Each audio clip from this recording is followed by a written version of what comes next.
Kojima Productions' Death Stranding has a release date. Of course, it's not an officially announced release date, but creator Hideo Kojima has noted that at least internally, a release date has been decided. Kojima Productions' official Twitter noted that yes, Death Stranding has a set release date.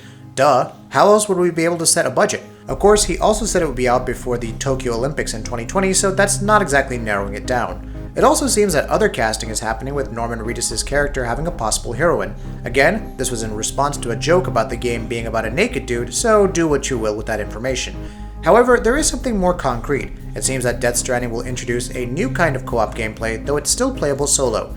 Kojima's goal seems to be in creating bonds between players, which leads us to assume some kind of journey-like style of co-op.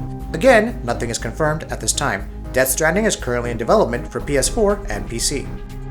In an interview with Ars Technica, the Coalition's technical director Mike Rayner confirmed that Gears of War 4 PC will have an insane graphical setting. This setting is aimed for future hardware and is apparently so power-hungry that even a GTX 1080, an i7 processor, and 32GB of DDR4 RAM weren't able to run the game properly. The game will scale with new hardware that will come out. You need a really high spec to get in there. It looks awesome, but it's very GPU hungry, Rayner claims. He also explained Gears of War 4 on the PC was largely benefited by the use of DirectX 12. DirectX 12 is a big part of how we're able to get additional performance out of the PC. The DirectX 12 graphics API takes away a bunch of layers from the developer and hardware. It's letting us have more direct control over what the GPU is doing. We've completely parallelized the rendering system, meaning we are utilizing and running more CPU cores. One big focus we had was to lower the simulation cost to give headroom for the GPU. A lot of games out there have monster GPU but get frame locked because you're CPU bound. There's a huge upper range we support with what we've done, he further added. Ars Technica was also able to note down the various graphical settings present in the PC build. You can check them out on the screen before you. As far as console gaming goes, we have some pretty interesting years ahead of us. Other than the fact that PS4 Pro is launching this November, we will also see Microsoft launching the Xbox Scorpio next year. In the recent light of events where Sony revealed that the PS4 Pro will upscale most of its games in 4K, Microsoft has stated that Scorpio will render games in native 4K content. In an interview with USA Today, Microsoft's Loftus revealed that the company is already looking into virtual reality options and how they can boost visual quality of their games, and that they are making sure they are rendered in 4K native resolution.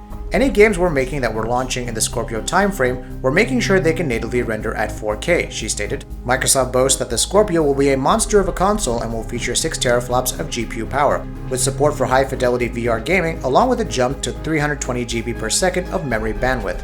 Both the Pro and Scorpio are set to kick off the iterative console cycle, which possibly promises to end the concept of generations in the console cycle. Guerrilla Games' Herman Hultz revealed in an interview with Game Informer that the upcoming PS4 exclusive Horizon Zero Dawn is 4 times bigger and complex than any of the previous Killzone games. It's a monster of a project. I mean, in terms of the number of features, it's probably 4 times as complex and huge as any Killzone game has been. The challenge for us is that it's a bigger game, but it's also a new IP, so all the game rules will have to be established. Then it's a new genre for the studio, so as a studio, we had to actually hire entire new disciplines. We didn't have a quest team, for example. On the technical side, this project has probably been the most challenging so far, because of the open world. I mean, it's a huge accomplishment, the fact that we get that much detail on the screen and it's that vast of a world for you to explore, Hulse stated.